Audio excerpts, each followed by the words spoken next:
Sekretaris Daerah Aceh Muhammad Nasir mengaku telah mengumpulkan 15 satuan kerja perangkat Aceh terkait untuk menindaklanjuti hasil monitoring dan evaluasi dari tim Inspektur Kementerian Dalam Negeri terhadap program kegiatan yang disusun pemerintah Aceh dari anggaran penyesuaian transfer ke daerah tahun 2026.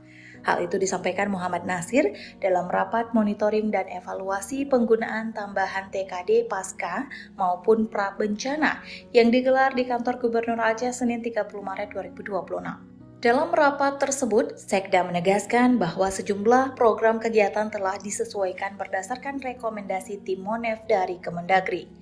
Ia juga menambahkan hasil Monef tersebut akan dikoordinasikan dengan pemerintah kabupaten kota agar tidak terjadi tumpang tindih program kegiatan di lapangan. Selain itu, pemerintah Aceh memastikan pemanfaatan dana TKD dilakukan sesuai dengan ketentuan peraturan perundang-undangan.